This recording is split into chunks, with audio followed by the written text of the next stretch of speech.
Hey gamers, I am Cybersnack7. Hope we're all well, back again with another video, and back with a bit of a difference today. Usually I'm doing pickup videos and everybody loves a pickup video.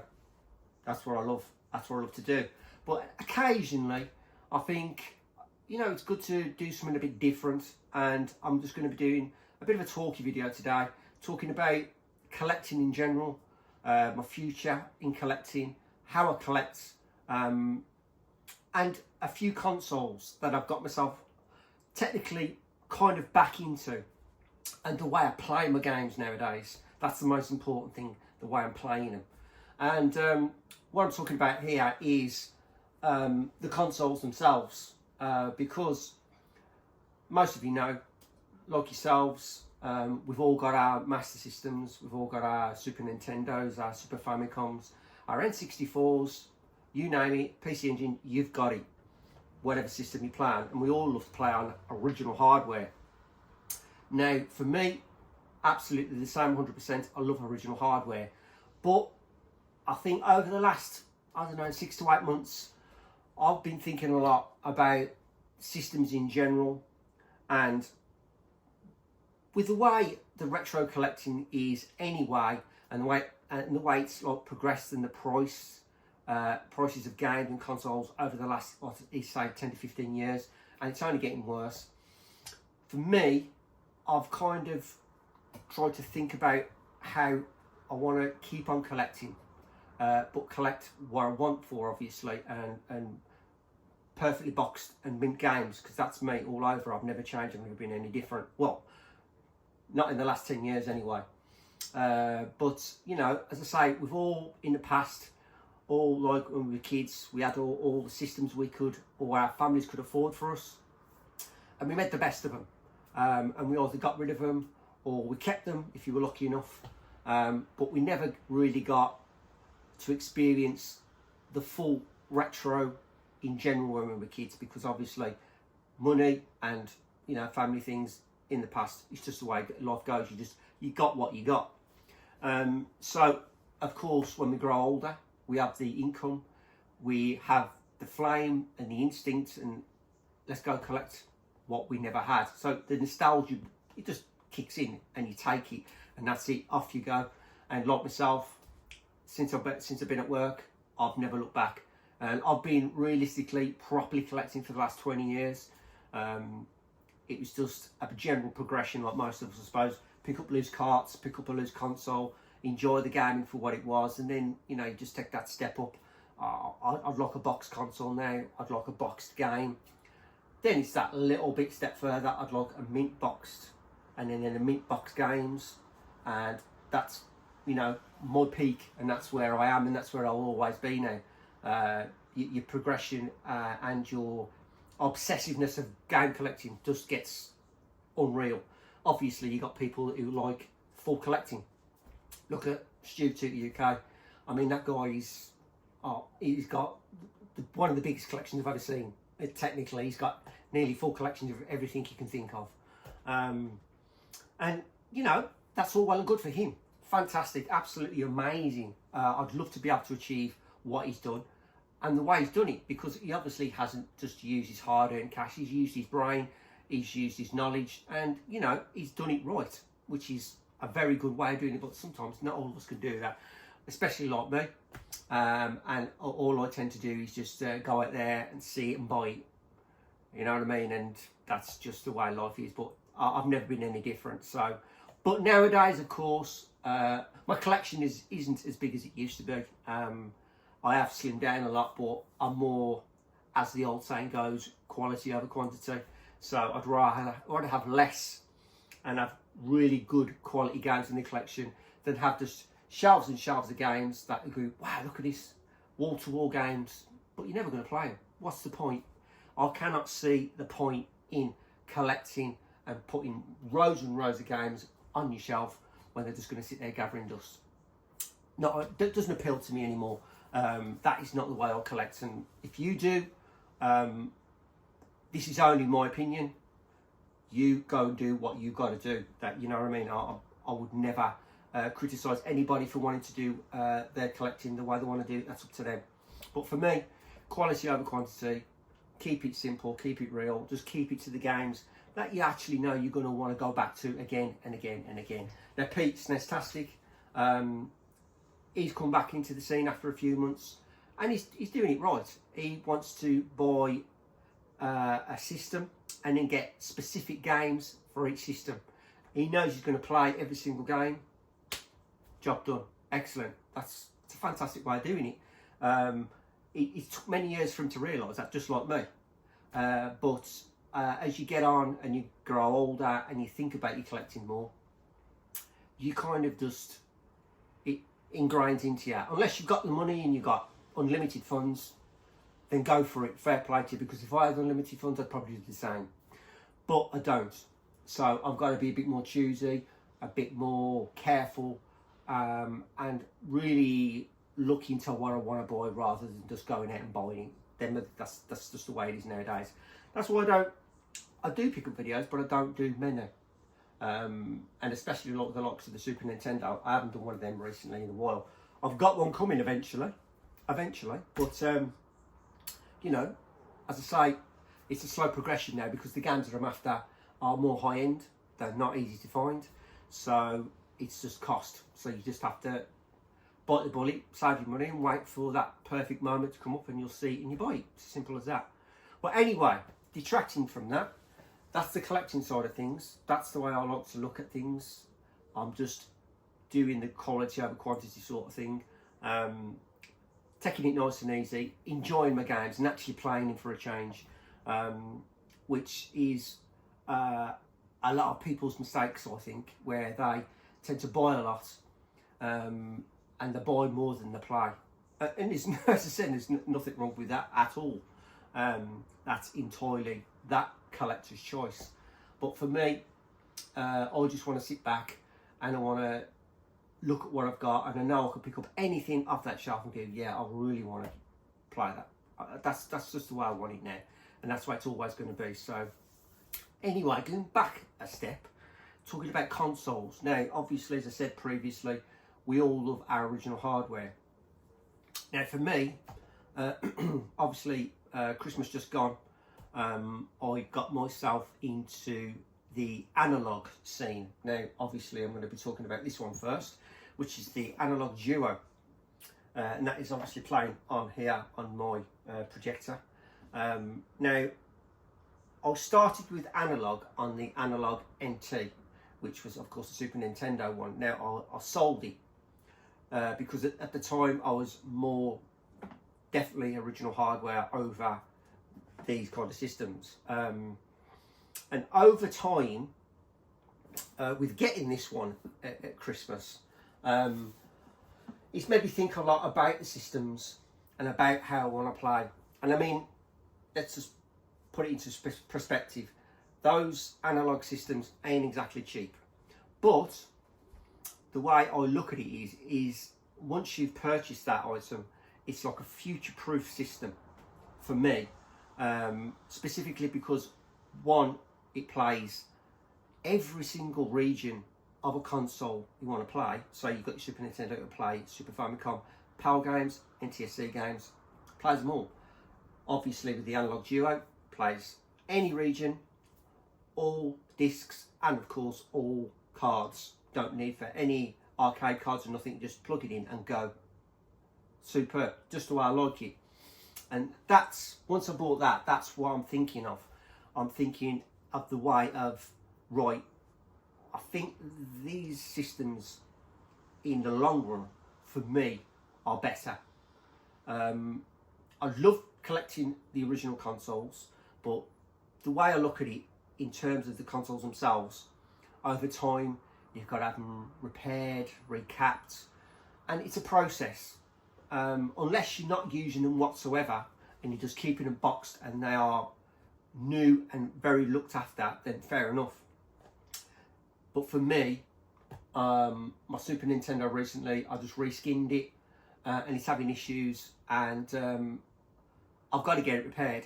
And obviously it's a system I've had for a long time. I want to get it repaired. I will get it repaired in time, but I'll come back to that Super Nintendo story shortly. But firstly, I started with the Analogue Duo, and I thought I had a PC Engine collection. I'd love to go back and start collecting for the PC Engine again, but I want a system that's going to be future-proof and I can play anything on. And obviously, Analogue did release this Duo, and that's what I bought. I bought the Analogue Duo, plugged it in. It's a really good-looking system, beautiful white system. You had the white and the black system. You had the Japanese variant, which was white, and of course the blue black, which was the American version. So I went for the white one. And as I say, in terms of console, brilliant. Plug it in, HDMI, picture quality is fantastic. It plays any region of any PC Engine. I mean, I've even got my Super Graphics games that you can just plug the card in straight to the system and it plays. You don't have to think about getting the actual Super Graphics system to play the Super Graphics games, because that is the only bugbear of that. If you wanted to play those games originally, you'd have to get the Super Graphics console to play those games. Where with the Analogue, you get it, you can play them straight in, no hassles, no extra consoles. There you go. And as I say, with the Duo, for me, not only is it multi-region, not only is it obviously multi-console in terms of being able to play other cards from other systems that you couldn't play originally. It's a future-proof system. I can plug it into any modern TV. I can plug it into probably one of my other flat screens, my PlayStation 2 TV here. It's got HDMI, plug it into there. The picture quality look amazing. And once I bought this and I started getting games for it, I thought, you know, that is probably a good way to go. Because once I purchased this system, I then really don't have to worry about that system so much. And then I can concentrate on buying games that I really want and not have to worry about, oh, I've got to have the specific console, I've got to have the specific region, I've got to get an adapter. All that's out the window. I can just go and buy any games for any region for that system. And that for me, and nowadays especially, is a godsend. That to me is the best way forward for me. Not for everybody, but for me, I think that is a great way forward, because then I can concentrate my funds, my savings, wherever I've got towards my gaming. I can buy higher price games, I can put more money towards that title, that cartridge, whatever game it may be, and I can buy it without having to fear about having to think in the back of my mind, yeah, I've got these great games, soon my console might, I need it fixing, I need that. And I don't really want that. I don't really need that kind of thinking in the back of my head. I'd just rather just go out there and buy the games and know I can get the best condition, quality boxed game or disc game or U-card game, and then stick it in my new Analogue system and it plays first time, every time, no problem. So that's the way I'm thinking in future. That for me is a really good way of going forward in terms of picking up the games, and it obviously gives me and opens me up to many more more games for the collection, rather than having to think about getting a console. Now obviously the likes of the GameCube, things like that, and there's other systems like the 3DO, you can't, you know, it is what it is. You've got to get the original systems. Analogue ain't going to do systems for everything, but I think that the consoles that they've worked on and the systems that they've worked for are easily the biggest three. There's no two ways about that. And obviously with the new one coming out, I'm not too sure it's a Super Enter. I'm not too sure. The new Analogue N64 console, when that actually comes out, I think is a great move, personally. I've got an original N64, but I don't want it modded. I don't want it, you know, when I plug it in, it's the awful picture, crap quality, and I just don't really want to touch it, to be fair. And I've got games there now I'd love to play from all regions, American, Japanese, you know. And I think because I did miss out on the pre-orders, unfortunately, so it will be going through the second-hand market, no doubt. Or if they do a rerun, I'll be picking one up. But yet again, it's a system where I can just go, right, any region, any game, slap it in. HDMI quality, don't have to worry about anything with the system, I can just concentrate on buying the games. Well, anyway, stepping back a little, because that is into the future.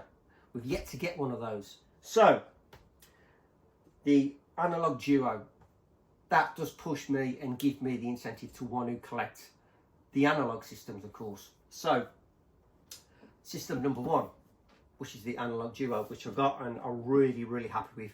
And I've really enjoyed playing this system. And it's given me the incentive, as I say, to buy more games for the system of recent. But I thought what I'd do is talk about the system that I've got and talk about the top 3 games that I've been playing on that system. And let's try and put this somewhere over there. Now, the top 3 games for this system I've been playing, obviously, of course, is, you think it's this one, but no, it's not. Firstly, I've been playing Vigilante. This is an absolute classic game. I absolutely love this game, and this, to me, is without a doubt the most and closest to the arcade you'll ever experience as the game itself. It's the most frustrating game in history. There's no two ways about that, because I absolutely, when the guys come outside, grab you, and it's got to shake them off. The bosses are so difficult, but it's something about this game that just makes me want to continue and play and frustrate myself to oblivion. I don't know what it is, but I absolutely love Vigilante. And this is part of the reason this game alone, and obviously the next game I'm going to show you, are the 2 reasons what made me want to buy a PC Engine and start the collection in the first place.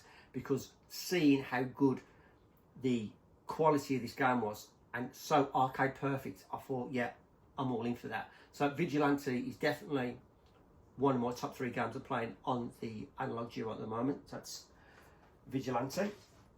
The second one, of course, is now on the screen, and it is without a doubt my favourite arcade game of all time, which is Splatterhouse.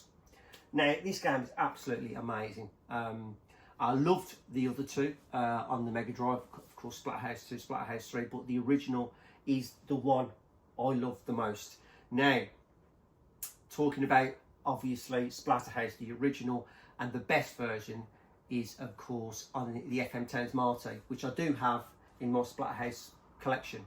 But I've yet, unfortunately, to get a console. Now, this is where it comes, this is where this console thing comes into play. I'm literally going to have to spend about £600 plus to get a console to play one game. This is what I'm saying, where the analogues, you're paying, what, 300? I paid about 300 for that. And then I can spend the rest of the money on the games themselves, rather than spending £600 just to play one game. Crazy. But for the time being, Splatterhouse on the PC Engine is an absolute classic. Absolute classic. Every single time I was in the arcade, this was a game I played with, like, the Dragon's Lair as well, and of course Star Wars Arcade. But I absolutely love this one. I always thought I got to the end, when you get to your girlfriend halfway through and she turns into that demon. I thought that was the last boss. How wrong was I? But yeah, love this game. Absolutely thoroughly enjoy this game, and I don't think I'll ever get bored of this game, no matter how many times I play this game. Fantastic game, and that's Splatterhouse.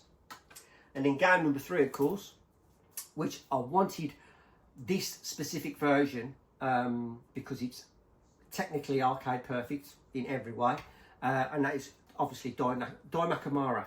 There we go, Daimakamara. That's, I think, Ghosts and Ghouls, Ghouls and Ghosts. Don't ask me how to, but it's Daimakamara, that's what I call it. But this is obviously for the Super Graphics. And originally, when I had this, I did buy this, and I did buy the Super Graphics console. But I only ended up buying this one, and I never bought any other games, because the other games were just basically far too expensive. 1943 was like £500-600. There's no way I was going to buy it. So obviously, when I got the Duo, the Analogue Duo, obviously I come across these, and these are a collection, the Super Graphics collection, where you get all the 5 top games for the Super Graphics in a box set. So as soon as I got this, I thought, that's it, this is the game I want to play, and I played this the most. I've absolutely thoroughly loved this game, playing this game. But having Dai Kamara eventually and being able to play it in the system, just slot it in and go. There you go, happy days. I don't have to worry about having that extra console, having that super graphics and paying £400-500 to get one just to play one game. I don't want to do that. But there you go. That's system number one. And that is, of course, the Analogue Duo. And those are my top 3 games for the Analogue Duo. Right. Let's talk about another console, because it doesn't stop there, obviously. We'll talk about the Super Nintendo. But what I'll do is I'll turn this off and we'll swap over to the Super Nintendo, the Super NT.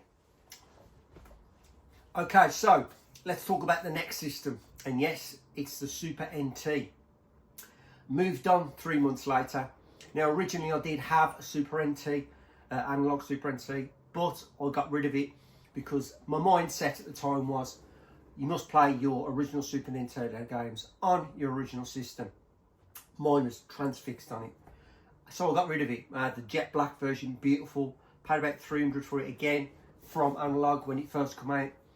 And I did regret getting rid of it, because obviously after getting the Duo, it made me think a lot about how convenient these consoles are and how convenient they are to use, to plug in and to use any cartridge in any region game.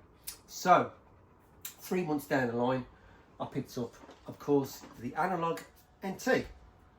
Now, of course, at the time this was about £300. Secondary market, you're talking a different story.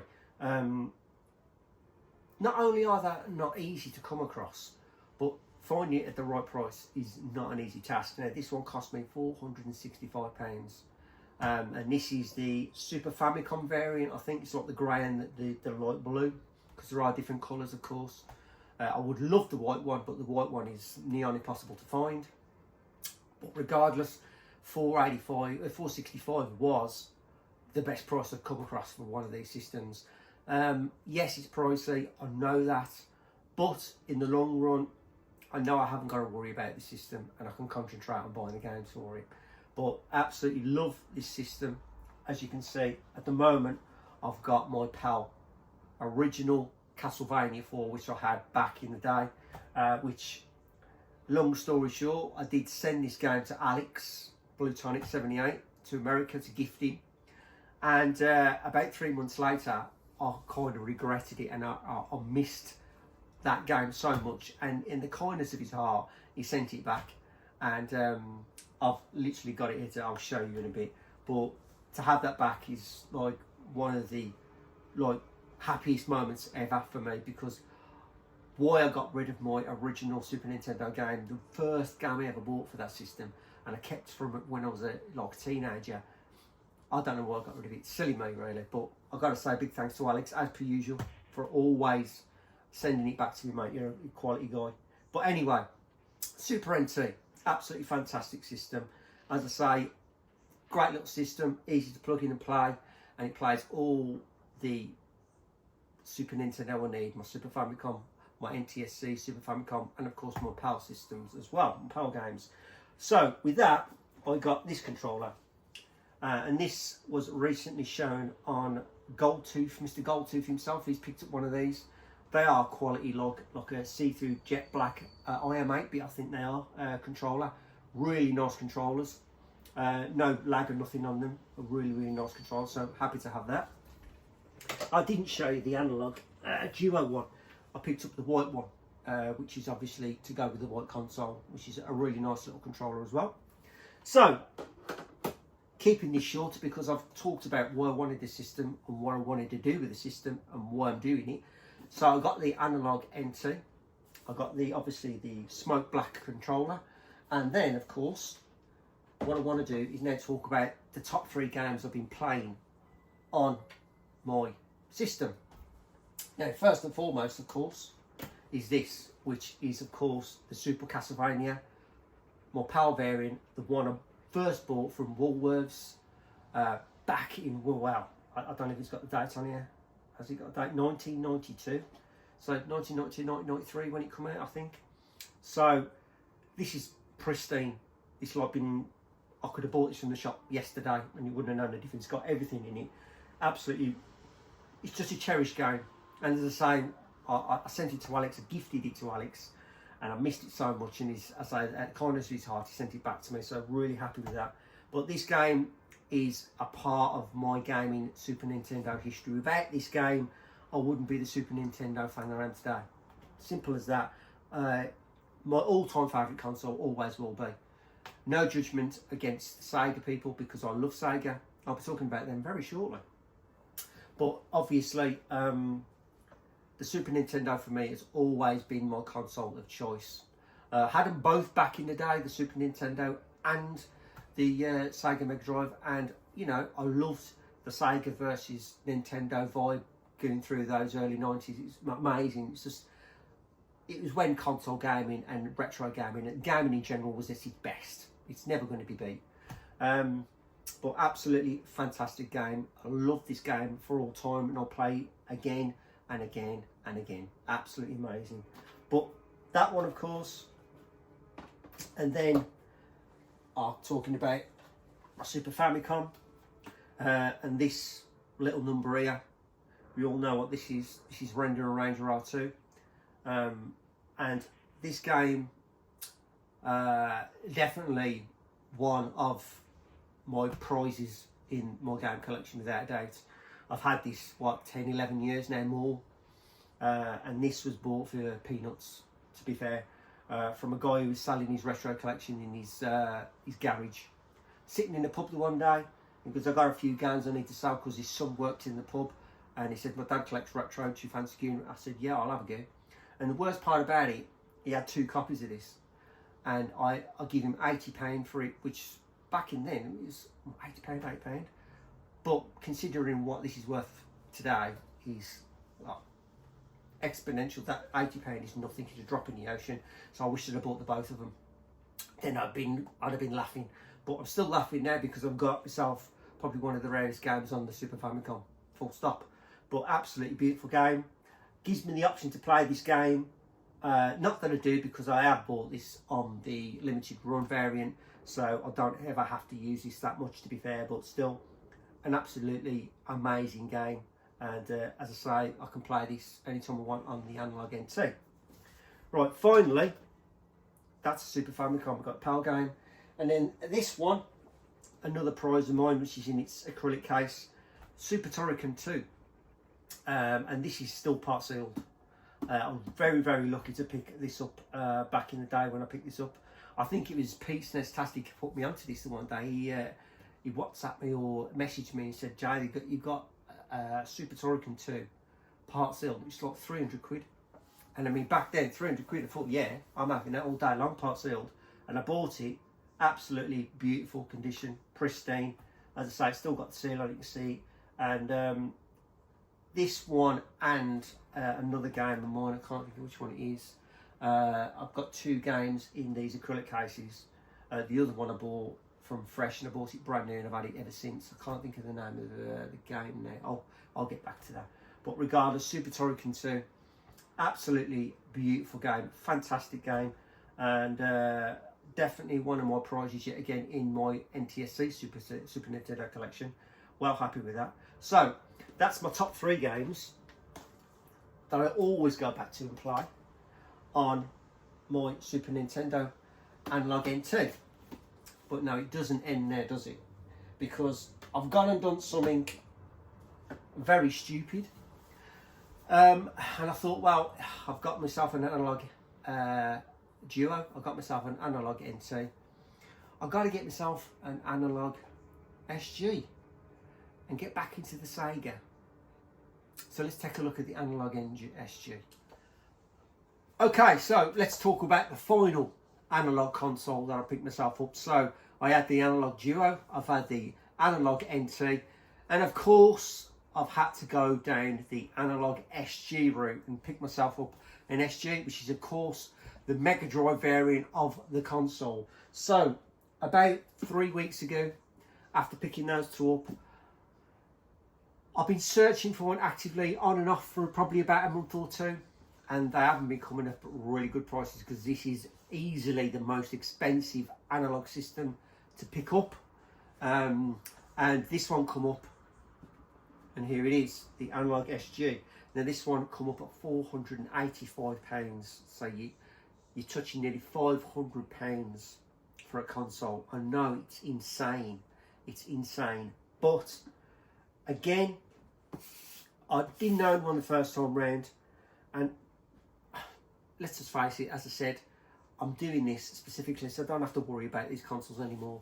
Once I've got the console, I don't have to think about getting a Genesis or a Mark 1 Japanese console or anything like that. I don't have to go down that road again. I can concentrate now on the games for this system and use that money for the games that I want for this system, rather than having to worry about the console. So yes, crazy price, but in the long run this will pay for itself. Simple as that. That's the way I see it. Obviously I've got this now. With this, which is quite a good thing actually, I got this with it. Now this came in the box, and this is one of 4 adapters. This is firstly, this one came in the actual box. This is the Sega Master System adapter, so you can obviously plug this into your Analogue SG, and then you can play your Sega Master System games, which is pretty cool. So there's another system I don't have to worry about. I can just plug that in, play all my original Master System games, whether they be the American versions or the PAL versions. I can play my full set now, not have to worry about it, and have great quality picture. But not also that, it came with this as well. Now this is the Mega SG adapters collection. It's like a little box set, and in this box set you get adapters, more adapters, which are pretty cool. Now I'm not too sure what's what on here at the moment, so I'd have to just go through. Let me have a look, see I can see. Okay, so the top one is the Mark III adapter, so I can play the Japanese Master System games. Absolutely fantastic. The second one down is the card adapter, which allows you to play the Master System card games. I'm assuming your PAL, your Japanese. Amazing. So I've got 2 fantastic adapters there. And the last one, believe it or not, is for the Game Gear. So I'm allowed now, if I wanted to get a Game Gear collection, to play Game Gear also on this Mega SG. Now, £485 sounds a lot, but when you think about what now I've got for that £485, I've got the system itself, which is I can use for the Mega Drive and play any region. Not only that, I can now play my Master System, any region. I can now play my Mark III Japanese Master System games, any whatever game I want. Of course, I can play my card games, and I can also play the Game Gear games if I want to get Game Gear games for this. And that, to me, as far as I'm concerned, is a fantastic deal. £485 well spent as far as I'm concerned, because I don't have to worry about anything anymore. I have a system, and I have all the adapters for the games that I want to play on this system. I'll play the Mega Drive, I can play the Master System Japanese, the Master System PAL, the Master System card, and of course the Game Gear. So absolutely unbelievable. So for £485 I got myself an absolute bargain there. But not only that, because obviously when I was picking this Mega SG up, I weren't just thinking about the Master System. I thought, yeah, great, I've got a system I can play my Master System games on, and now I can pick up some Japanese games again, because I did originally have the proper Sega Master System, the audio with the great audio, and unfortunately I had a real bad accident with that. The picture fell off the wall, smashed it, and it was beautiful, mint, crisp Master System. And picture fell off the wall, smashed it about 3 weeks after me having it, and it was, ever since I did that, it just put me off playing the system. I had to get rid of it in the end. I couldn't look at it anymore. But that has revived my love to get in the Japanese games once again, and also some of the card games, and maybe even the odd few Game Gear games. Not that I'm going to, because they're technically basically Master System games anyway, on a smaller cartridge. But the thing about this system, and there's the controller I got, by the way. I got the IM8-bit, just the standard one from Amazon. So happy to get one of them.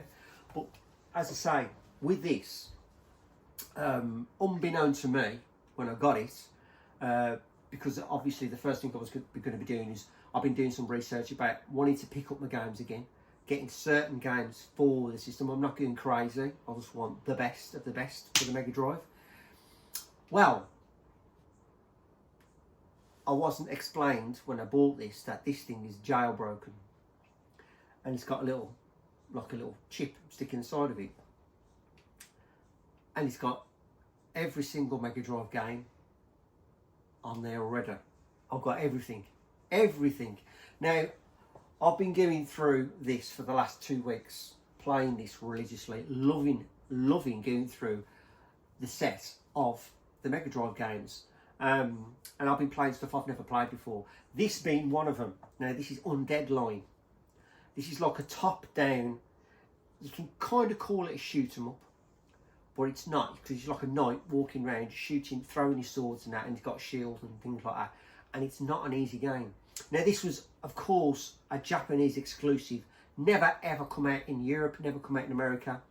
And recently, this has been plugged by Retro Gamer Boy. They are bringing out a physical release of this, a translated version of this game, Undead Line, which intrigued me to play it. And I've been playing this now on and off for about a week and a half. Absolutely amazing. But the good thing about this is, as you can see, this game is fully translated already. I honestly don't know how they got it translated already, because there are sections on here with translated games, and this is one of them. So, as I say, this is one game I can appreciate in English without having to spend that £60–70 on a physical cartridge. Not that I'm saying I'm not going to buy physical games, because I've been going through these games on here and enjoying games. Not only games that I've missed playing, but games that I've never ever played before. Hence being Undead Line. Now, I'll just go into the options, and what I'll do is I'll go and show you another 2 games that I've been playing religiously. And these are my top 3 games I've been playing on the Mega SG so far. And then I'll talk about how I'm going to collect for the Mega SG. So, Undead Line is definitely an underrated game. Absolutely fantastic. If you haven't got any means of playing this, like I do, as I say, I'm not too sure. You'll have to check out Retro Gamer Boy's video, and he'll give you the information on where you can pre-order this game. But it's only available to pre-order until, I think, mid-August. And once the deadline's hit, it's gone. So you won't be able to get it anymore. But it's fully translated like this. But this amazing game. Right, secondly, let's have a look. US games. 1 second. Let's go back. Okay. Right, here we go. Intercores. Genesis. Okay. Right, and let's go to USA, because I've got the full USA set on here. Right, let's have a look. Well, which game was it now I was after? I can't think what it was now. But I've got things on here. Devilish. I've been playing Devilish. Devilish is a great game. I've got Echo Junior. Echo Junior, a fantastic game. Never played before. Fatal Fury 2.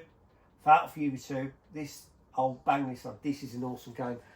Scott, Sega Zombie, he had a walk in to his shop a couple of days ago, sometime last week, and a guy bought mint copies of this thing, in an American copy, and I would have killed for it. I would have paid some money for it. But understandably, the guy stuck it in his own collection. That's fair enough. I can totally agree with him. I don't blame him, because this is an absolutely awesome game, and it is, especially in mint condition, this is a very rare game to get. A very, very rare game. Obviously, the US version is not so rare, but still rare. Obviously, the PAL version is the one to get, but it was an Australian exclusive, I think. But absolutely amazing game. Been playing this religiously. And then finally, let's find the game I was actually looking for, which is, where is it? Now, I played the first one to death, the second one, sorry, in the series. But, where are we now? Here we go. This one. Now, I played Rolling Thunder 2. I absolutely loved Rolling Thunder 2. And what I was intending to do when I originally collected for the Mega Drive was to get Rolling Thunder 3. And I never ever found a copy worthy of picking up. It was either broken, destroyed, the case was no good, artwork was damaged, game cartridge only, or it was silly expensive. And I never got round to playing this game. And I've always loved the second one. And then when I found this, I was on it like, that is a game I've got to play. So absolutely fantastic to have Rolling Thunder 3. Now, for me, I could easily say, I don't need any games. I'm done. I've got every single Mega Drive game, Genesis game. I've got translated games on there. I've got homebrew games on there, but not all of them. You know, I've got obviously, of course, indie games on there. Not all of them. But I think, if anything, by playing these on here, and it's the case of, like, sometimes you think, when you get like a jailbroke console like this and you've got that many games, you never end up playing them. Well, for me, it's been completely the opposite. I've literally gone through this collection and I've gone, oh man, I've never played that. Oh, I can't believe that's on here. I'd love to play that again. And I've sat down and I've literally, for a couple of weeks, been playing all of these Mega Drive games I've missed and I've not ever played before. So for me, this being jailbroke has been a godsend. It's given me insight into games that I've never ever played or forgotten how good games were on the Mega Drive.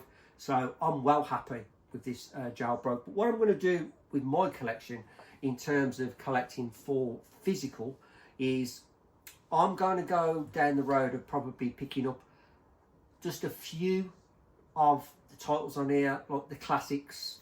I'm only going for, believe it or not, I'm going for the American versions of games. I like the Genesis covers. I just want to go for the Genesis. Unless it's a Japanese exclusive, and then I'll get it on Japanese only. But what I want to do, I think I want to go down the independent, you know, the new games that are being released. And there's a lot coming out, especially there's a new one. It looks like kind of Wild Guns crossed with Sunset Riders. I can't think of the name of it off the top of my head, but it looks amazing. So I'll be getting like all these indie games. And also I've seen somebody on Instagram that does these hacked version of games. But the cover art, the quality of the actual game itself, and what it does to them are amazing.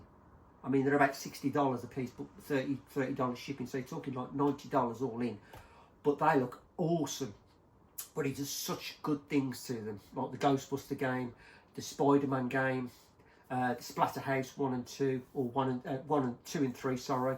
There's things he does to them, and it just makes it look so visually appealing and awesome. It really, really do look awesome. So in the next couple of months, I'll be going down that route. But for the time being, as I say, I have got a plethora of Mega Drive games I can play on here and thoroughly enjoy this Mega SG system. Absolutely well happy with it. As I say, pricey, yes, but in the long run, what I've got with it, a full set of Mega Drive games, 4 great converters for me to play any of my games on, and now I can go back into getting Japanese titles and Game Gear if I wanted to. So in the long run, it's paid for itself as far as I'm concerned. But let's just kind of call it an end here, because this has been going on for a while. But I don't mind, I've enjoyed it. But overall, Analogue systems to me are a great purchase. They're future-proof, and they're beneficial to me because I haven't got the biggest room anyway, so I can't stick loads of consoles out. So for me, having a small, nice little console that does it all, is future-proof, connects to modern TVs, gives you great quality picture and a great gaming experience, I can't see anything wrong in it. Now obviously I've got these three now. I've got the Duo, I've got the NT, I've got the SG, and I will be getting the N64 one when that comes out as well, because I've got games down there I really want to play, but you just can't experience them, and I'm not about to go and fork out silly money to have my N64 modded. I just don't need that. I'd rather go down the route and pick up this nice N64, and they do look nice. Regardless of people moaning about them and taking the time and bringing it out, you know, N64 is probably one of the hardest to emulate. So, as far as I'm concerned, let them take the time. If it takes a little bit longer, so be it. As long as it comes out and it does what it says on the tin, everybody's happy. Everybody will be happy when it comes out, but there's always somebody that's going to moan about it. But for me, as soon as one comes out, I'm going to buy it. I'm going to enjoy it, add it to the collection, and be able to play my N64 games the way they've been meant to play. Full, proper quality picture, and just enjoy them for what they are. But yeah, that's it. That's a crazy long video about the Analogue collection that I've got now, and my collection going forward. I can just, with these three systems especially, and then the N64 in the future, I can just concentrate on the games. I can concentrate going out, researching and buying the best quality games, rather having to think about eventually my systems are going to die on me, they're going to need repairing and things like that, and I don't really need that no more. I just want to concentrate on having systems that I don't have to worry about and just play my games and enjoy them for what they are. But there you go. Hopefully you've stayed with me this long, because this has been a long video. It's been different to do for a change, something more interesting to talk about, rather than just pickup videos. I do have pickup videos coming, of course. Unfortunately, this video is like a couple of weeks late, because I've still been suffering with a cold, and I've had a real bad ear infection, so I haven't been able to be doing much, to be fair. So yes, the Super Nintendo, the Nintendo pickup video is coming very soon, I promise you that. And then I'll get onto the PlayStation, some more Man vs Neo Geo, just see what the future brings. But anyway, let's end this video on a good note. Thank you for watching. I hope you enjoyed this video. It's been interesting for me to do. Hopefully it's interesting for you to listen to and for watching. Please do subscribe, do sub, and leave a comment down. Tell me what you think of the Analogue consoles. Do you think they're a good purchase? If not, and you like the original consoles, then share your views. Tell me what you think, because as I say, for me, they're the kind of the systems to go to nowadays. They're the go-to systems for me, for practicality, especially, because then at least then I ain't got to worry about spending big money on other consoles and just concentrate on buying my games, which is all important to me. But anyway, thank you very much for watching. I am CyberSnake7. As always, keep playing, and remember, always keep watching. All the best.